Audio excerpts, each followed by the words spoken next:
네, 최근 부동산 작전 세력과의 전쟁을 선포하신 분입니다. 이번엔 부동산 투기 세력을 잡고야 말겠다는 이재명 정부의 기조에 발 맞춘 것 같은데요. 네, 김동연 경기지사 스튜디오에 모셨습니다. 네, 안녕하세요. 네, 안녕하십니까. 네, 오늘 그 이재명 대통령이 SNS로 올린 거 보셨나요? 혹시 보도들이 나오고 있던데. 네, 보도 일부 봤습니다. 네, 오늘은 이제 다주택자 대출 연장에 대한 이야기도 있더라고요. 이번에 보니까 부동산 투기를 확실히 뿌리 뽑겠다. 일단 대통령은 그런 의지가 강한 것 같은데 지금 경기도에서도 부동산 거래 불법 행위 수사 TF? 네. 예, 요거를 만들었는데 만들자마자 성과가 나왔더라고요. 네, 그렇습니다. 어떻게 이게 가능하죠? 네, 저희가 지금 중앙정부에서 하고 있는 이 부동산 안정 대책에 경기도가 이제 아주 적극적으로 지금 그 뒷받침하기 위한 여러 노력을 하고 있습니다. 정부가 이제 주택 공급 대책 발표한 뒤에 경기도 공급 대책 80만 호 발표해서 뒷받침했고요. 어제는 저희가 이제 지금 이 부동산 시장 특히 수도권에서 그 부동산 가격 담합 또 뭐 전세 사기 뭐 이런 것들이 있어서 저희가 이제 해당되는 그 TF를 만들어 가지고 쭉 이제 조사를 해왔는데 일부 지역에서 이제 부동산 가격 얼마 열은 못 넣게 한다든지 또는 그 부동산 중개업자들을 압박을 해가지고 가격을 뭐 일정 금액 이하로 못 떨어뜨리게 한다든지 하는 것들을 적발을 해서 저희가 이제 수사 좀 하고 있고요. 또 앞으로 적극적으로 그와 같은 부동산 시장 교란하는 행위를 막겠다고 이제 어제 회의까지 했습니다. 그렇게 이제 경기도 특사경들이 특별사법경찰관들이 수사를 해서 이제 검찰에 수사를 의뢰하고 뭐 이런 게 되는 거죠. 그렇습니다. 네. 근데 이거 TF 언제 만드셨어요? 저희가 이 특사경 하는 거는 이제 있었는데 이번에 규모를 확대를 했습니다. 규모를 확대하신 거군요. 한 8배로 확대를 했고요. 지금 뭐 이 중앙정부 이제 이재명 정부에서 하고 있는 부동산 안정 대책을 경기도가 적극 뒷받침하자는 취지고요. 지금 뭐 서울시 같은 데서는 지금 오히려 지금 그 딴지를 걸고 있지 않습니까? 이 부동산 대책에 대해서. 그러게요. 좀 발이 호흡이 안 맞더라고요. 네, 그렇게 하고 있어서 뭐 공급 대책에 대해서도 비난하고 있고 또 이와 같은 부동산 시장 교란 행위에 대해서도 뭐 손 놓고 있고 하겠는데 저희가 이제 적극적으로 저희가 경기도의 이제 일부 지역 뭐 하남, 성남 포함해서 적발을 했고 경기도 전역에 이와 같은 부동산 시장을 교란하는 담합 행위를 제가 근절시키겠다. 아니, 저도 관련 기사를 봤는데 공인중개사가 문제인 경우도 있지만 아파트 주민들 때문에 공인중개사들이 엄청 괴롭다고 그러니까 싼 매물을 내놓으면 난리가 난다면서요. 막 신고를 하고. 그리고 이제 보니까 김건희 씨 모친 최은순 씨의 그 건물을 압류했어요. 이게 왜 하신 거였죠?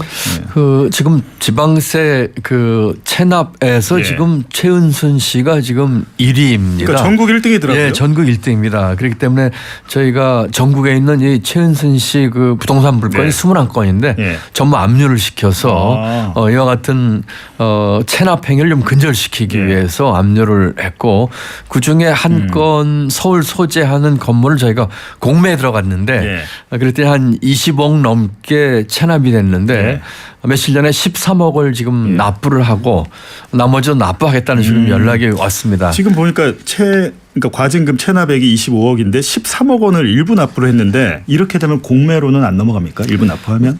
일부 납부를 하면서 나머지를 납부하겠다고 얘기를 했다고 합니다. 그래서 일단 공매 절차를 조금 그 지연시켜 달라고 해서 경기도가 이제 성남시가 함께 하고 있는데 일단 그럼 그 절반을 납부를 받았고 나머지도 하여튼 끝까지 그 1원까지 제가 다 체납을 다 완납을 시켜서 이 조세 정의가 살아있다는 걸 보여주겠고요. 또 이 최은순 일가 같은 경우는 그 내용이 그 질이 안 좋습니다. 그렇습니까? 충분히 그 이 과징금을 납부할 수 있는 능력이 있는데도 불구하고 지금 안 되고 있는 거거든요.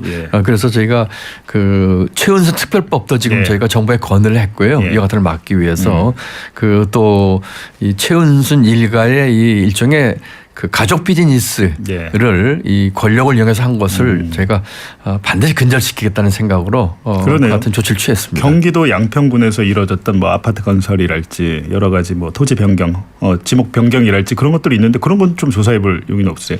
저희가 여러 차례 거기에 대해서 얘기를 했죠. 그 양평 가는 고속도로의 노선을 55%를 바꿨고요. 시발점과 종점을 바꿨고요.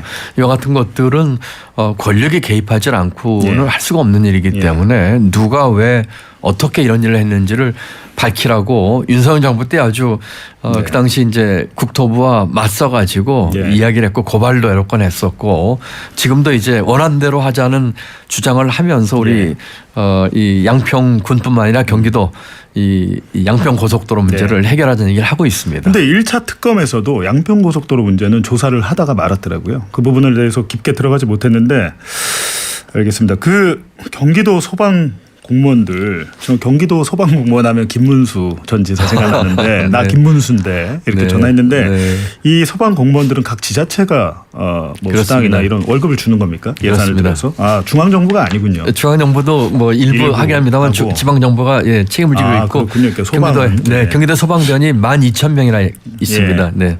그러니까 지금 최근에 16년에 걸친 수건이 해결됐다. 소방 관련 노조들이 굉장히 환영을 하는 일이 있었는데 이게 어떤 일이었죠? 저희 그 소방 공무원들이 그 초과 근무 수당을 예. 그 인정받지 못한 부분이 있었습니다. 네. 그래서 그 부분에 대한 소송이 있었는데 저희가 소송에서는 뭐 승소를 했습니다만 안 줘도 되는 것으로 저희가 이 소방관들의 이 헌신과 또 희생에 대한 보답으로 근데 초과 무상을 주는 것은 맞거든요. 네. 그렇기 때문에 제가 지급하는 결정을 해서 약 한 350억 정도 지급을 하고 한 8,000명 이상이 예. 1인당 한 400만 원 이상 아마 혜택을 받게 될 것 같습니다. 이거는 진짜 잘하시는 일 것 같은 게 꼭 무슨 대형 재난이 나서 소방관들이 근무 중에 순직해야만 뭐 이런 여론이 잠깐 있고 기사도 잠깐 있다고 우리 다 잊어버리잖아요. 그런데 요거는 정말 맞습니다. 예. 미지급 수당을 지급하신 데 대해서 잘하신 것 같습니다. 이제 특히 이제 이번에 그 소송에 참여하지 않은 소방관들이나 이미 퇴직한 소방관들에게도 저희가 지급하기로 결정을 했습니다. 예. 그래서 소방관들의 우리 그 도민들을 위한 그런 헌신에 네. 대한 보답이라는 생각을 했는데 많이들 좋아하셔서 네. 아주 기쁩니다. 네, 경기도지사로서 봤을 때 이번에 지금 이재명 대통령 최근에 올인하는 거는 진짜 부동산 투기 세력과의 전쟁이거든요. 요거 어떻게 될까요? 잘 될 수 있는 겁니까? 아니면 문재인 정권 때도 경제부총리 하셨잖아요. 네, 네. 그때 문재인 정권에서 문재인 대통령 스스로 전 대통령 스스로 가장 아쉬웠고 잘못했던 부분은 부동산 폭등 그걸 못 잡은 것이었다라고 최근에 말씀하셨더라고요. 그때와 지금 뭐 좀 다릅니까? 우선 지금 이재명 정부에서 하고 있는 이 정책의 내용들은 전 성공할 수 있다고 봅니다. 예. 그리고 성공을 해야 한다고 생각을 합니다. 지금 대통령께서 부동산 대책을 내는 데 있어서 정치세법을 하고 있지 않거든요. 아 그렇습니까? 예, 네. 정치 어떤 측면에서 그렇게 보시죠? 뭐 여러 가지 지금 하고 있는 것들에 대한 뭐 예컨대 다주택자에 대한 그 매물 압박이라든지 하는 것들은 사실은 선거를 얼마 안 앞두고 정치적인 셈법으로는 하기 어려운 것들이거든요. 그렇죠. 네. 뭐 그 외에도 여러 가지 있습니다만 정치 셈법을 하지 않고 지금 해결을 위해서 하고 있기 때문에 성공할 수 있을 거다라고 보고 있고요. 특히 이제 대책도 보면 이제 수요 대책과 공급 대책이 한꺼번에 나와 있는 것들 그런 것들도 좋은 이 조화를 이루고 있다고 보고 있고 특히 이제 부동산 시장 교란 요인에 대한 이제 부동산 감독원이라든지 설치와 같은 이런 대책도 함께 있어서 저는 뭐 성공할 가능성이 많다고 보고 있고 또 우리 경기도나 또 수도권에 있는 지방 정부는 여기에 적극적으로 협조를 해가지고 이 대책들이 반드시 성공하도록 도와야 한다고 생각하고 있습니다. 그렇다면 지금 이제 시간이 흘렀으니까 문재인 정권에서 부동산 폭등을 못 막았던 이유는 뭐라고 이제 분석을 하시나요, 개인적으로는? 뭐 여러 가지 이유가 복합적이죠. 이 부동산 대책은 종합예술과 같습니다. 그렇기 때문에 수요 억제라든지 뭐 수요 관리라고 하죠. 수요 관리라고 하든지 공급 확대 하나만으로 할 수 있는 것들이 아니거든요. 그런 점에서 조금 그 여러 가지 종합적인 대책이 조금 아쉬운 점이 있다고 말씀드릴 수가 있고요. 또 이건 말고도 이제 거시경제 운영에 있어서도 뭐 통화량이라든지 금리 문제라든지 이런 것들이 다 종합적으로 작용을 하고 있는데 지금 이재명 정부에서는 이와 같은 거시경제 운영도 안정적으로 지금 하고 있는 것으로 보여지고 또 부동산 대책도 수요 공급 대책을 조화롭게 또 부동산 시장 교란도 막는 식으로 그래서 경기도도 이제 공급 대책을 함께 내놨고 이번에 이제 아까 말씀드린 것처럼 부동산 시장을 교란시키는 여러 가지 이제 가격 담합에 대해서도 저희가 함께 나서는 이런 모양으로 가고 있습니다. 그러니까 이제 중앙 정부에서 그렇게 하더라도 이제 지방 정부가 또 협조를 하지 않으면 잘 안 되잖아요. 부동산 정상화, 투기 세력 잡는 게 잘 안 되는데 일단 그래서 지금 이거 한번 여쭤볼게요. 지금 경기도지사 연임 출마 선언은 안 하셨죠? 안 하셨는데 여론조사에서는 계속 이제 나오고 계세요. 언제쯤 좀 하실 거예요? 예, 그 지금 뭐 우선은 마치 임기가 있고 하기 때문에 뭐 좀 더 심사숙고를 하고 있고 뭐 많이 늦지 않은 시간에 결정을 해가지고 이제 그 우리 도민님께도 이제 인사를 드리도록 하겠습니다. 법적으로는 그 60일 전 아닌가요? 그죠? 네, 60일 전이니까. 법적으로는 이 현직 지사의 경우는 90일 전인가요?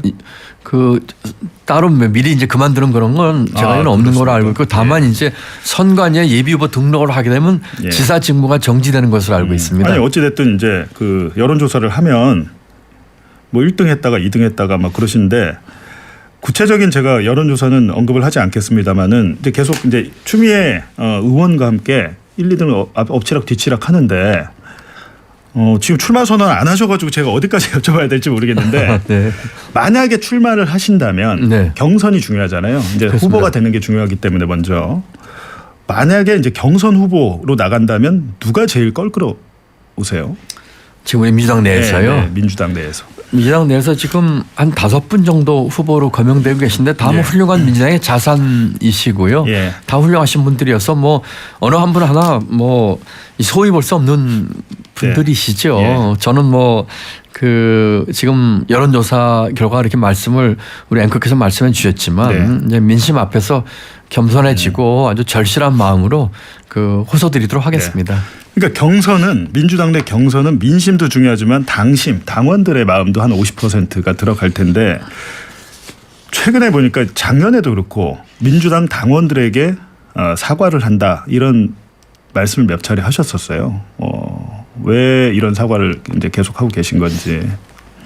예, 제가 4년 전에 이제 지사 선거에서 이제 박빙을 어렵게 이기면서 0.1%입니다. 0.15요? 예, 1.5%. 어마어마한데요. 표수를 한 8,900표 차인데요. 예. 경기도민 1,400만인데 그 8,900표 정도니까요. 그러면서 제가 좀 오만했다 하는 자성을 하고 있습니다.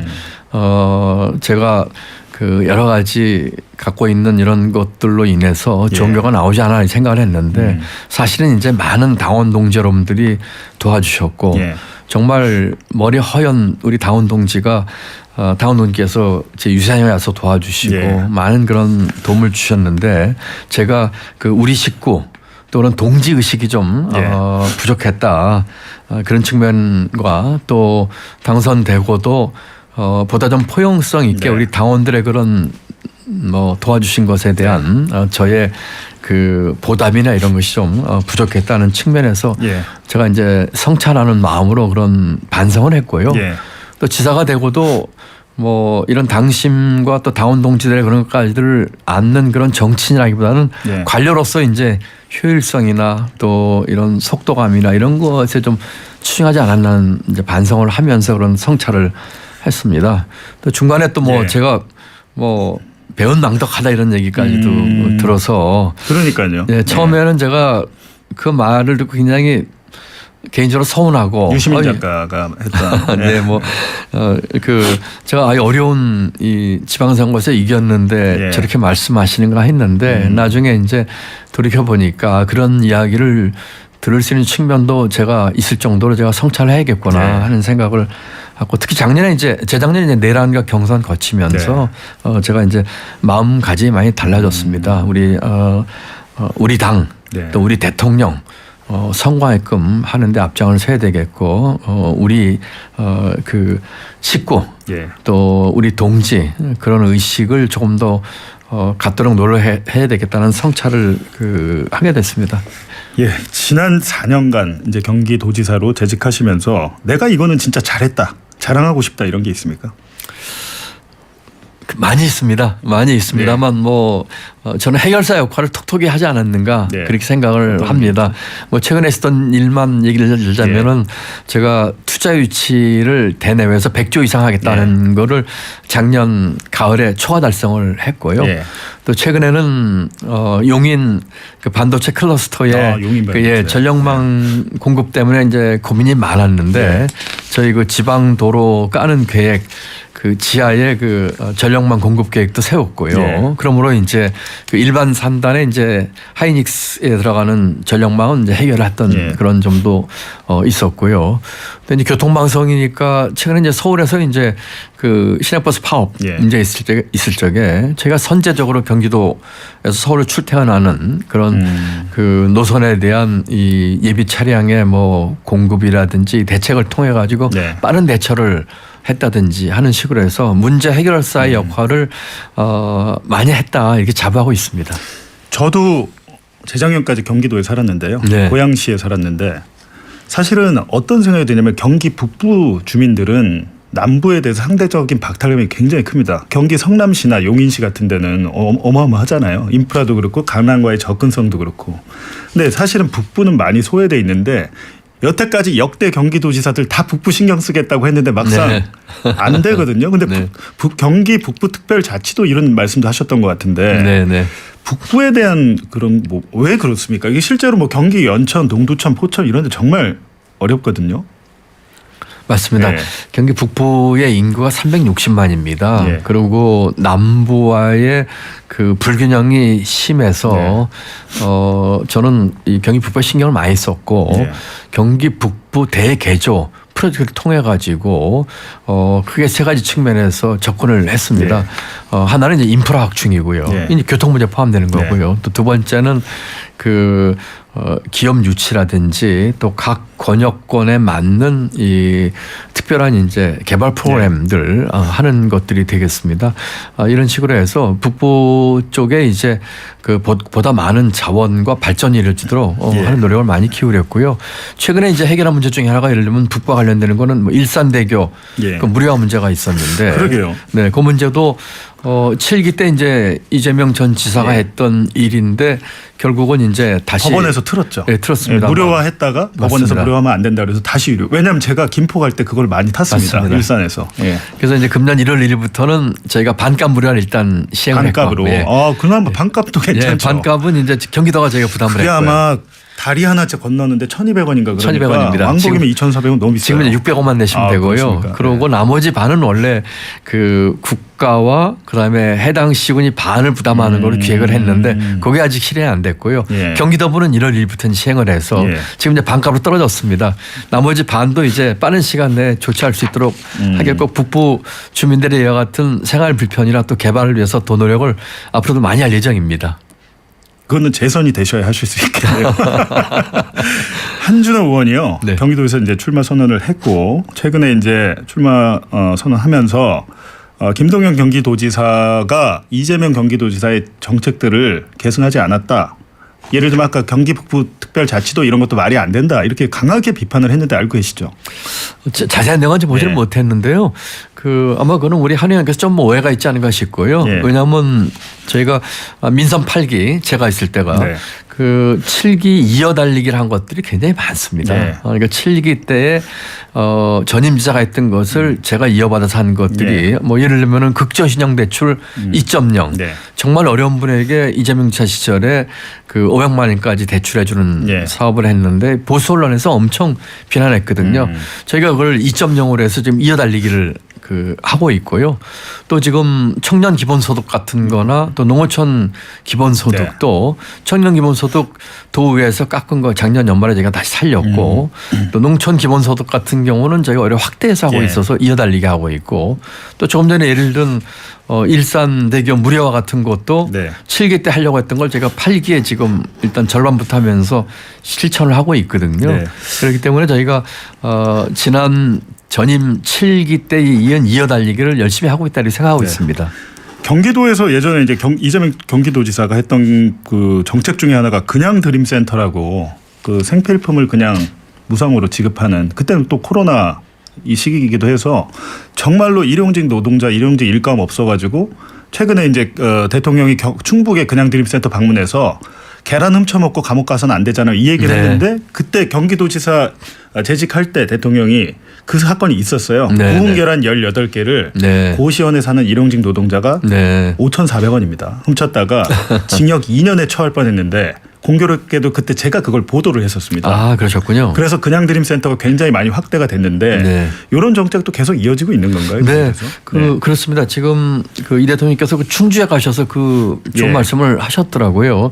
그래서 그 7기 그 이재명 지사 때 했던 좋은 정책들이 많이 있습니다. 예. 그 대부분은 8기 때에 이어받거나 더 확대하고 있다는 말씀을 예. 드리고요.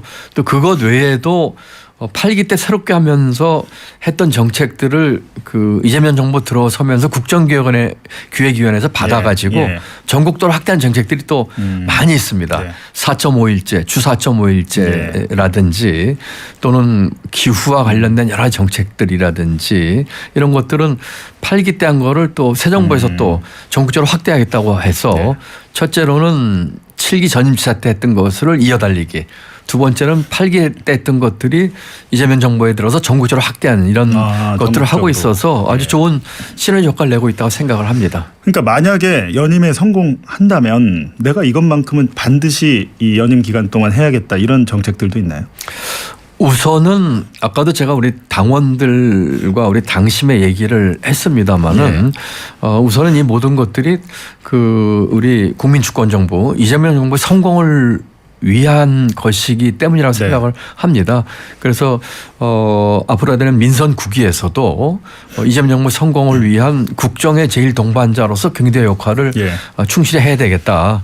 예를 들면은 이재명 대통령께서 그 우리나라 그 경제 잠재 성장률을 3%까지 올리겠다는 얘기를 하셨거든요. 네. 지금 한 2% 내지 2% 미만입니다. 예. 그 3% 중에 2%는 경기도가 담당해야 되겠다. 또 네. 앞으로 만들어질 새 정부가 만드는 대한민국의 미래와 또 하려고 하는 일에 반 이상의 몫은 경기도의 몫이다. 네. 이런 생각을 하고 있습니다. 그래서 민선 9기에는 그와 같은 것들을 위한 여러 가지 정책들을 차근차근 해야 된다고 생각하고 있습니다. 이거를 여쭤봐도 될지 모르겠는데 경기도지사 또 연임에 성공한다면 또 다음 대통령 선거가 있잖아요. 예, 앞서 이제 대선에 출마를 한번 하셨기 때문에 예, 뭐 아직 안 하는 걸로 하겠습니다. 네. 앵커님 지금 예. 대통령께서 취임하신 지 지금 예. 불과 지금 1년도 안 되셨고요. 네. 지금 제일 중요한 일은 대통령께서 성공한 대통령을 만들고 지금 이 내란과 계엄의 완전한 종식과 새로운 대한민국 만드는데 온 힘을 합쳐야 된다고 생각을 하고 있어서 지금 뭐 대권 이렇게 얘기하는 건 저는 뭐 정말 뭐 어불성설이라 생각하고요. 경기도 같은 경우는 경기도 도정이 네. 새 정부와 이재명 정부 성공을 위해서 기여하는 올바른 방향에 가장 적극적인 동반자 되겠다 네. 하는 것이 급선무라고 생각합니다. 그러면 지금 이재명 정부 들어서 뭐 1년도 안 됐습니다만 이런 부분은 좀 아쉽다 이렇게 해줬으면 좋겠다 이렇게 생각하신 부분도 있어요. 정책이나 이런 것들이. 저는 지금까지는 그런 건 찾지 못했습니다. 네. 지금 저는 이재명 정부가 들어서 했던 것들을 지금 삼실이라고 얘기를 하고 있거든요. 네. 실용과 실력을 가지고 실적을 만들고 있다고 생각하는 네. 삼실이거든요. 실용, 실력, 실적인데 지금까지 그 효능감 있고 네. 속도감 있게 했던 여러 가지 정책들이 경제 정책 또 외교 정책 네. 또 지금 부동산 문제를 포함해 이런 문제에 있어서 아주 효능감 있게 네. 속도감 있게 가고 있다 생각을 하고 있습니다. 뭐 아주 후한 점수를 당연히 드려야 된다고 생각하고 특히 저는 이제 경제 정책을 오래 했기 때문에 예. 경제 정책을 유심히 보는데 뭐 그 아주 감탄할 정도로 그 아주 바람직한 방향으로 경제를 그 이끌고 있다 이 생각하고 있습니다. 지금 최근에 이제 내란 재판 1심 결과들이 쭉 나오고 있는데 이상민 전 행정안전부 장관 징역 7년 때문에 이제 많은 국민들이 어떻게 이게 가능한가 하고 있는데 특검 이후에 지금 내란 재판 선고 결과를 쭉 보고 계시고 다음 주에는 또 이제 윤석열 내란 수계에 대해서 1심 선고가 나올 텐데 법원의 이런 선고에 대해서는 개인적으로 또 어떻게 보십니까? 개인적인 견해니까요. 예. 저는 그 아쉬운 점이 있다고 생각합니다. 어차피 지금 어쨌든 우리가 이제 내란과 계엄에 대한 완전한 종식을 통해서 다시는 뭐 이런 일은 뭐 꿈도 꾸지 못하게 만드는 게 이번 기회에 해야 되지 않겠습니까? 당연히 뭐 그 내란 수괴에 대해서는 법정 최고형이 그 선고될 것으로 기대를 하고 있고요.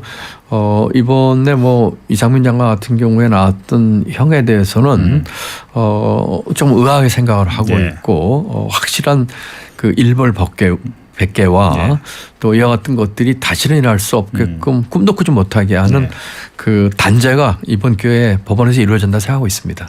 윤석열 정권 때부터 지자체장을 경기도지사를 하신 거잖아요. 그리고 윤석열 검찰이 이재명 당시 민주당 대표를 향해서 많은 수사를 벌였고 일부 또 경기도지사 도정할 때 관계된 것들이 꽤 있잖아요. 당시에 검찰이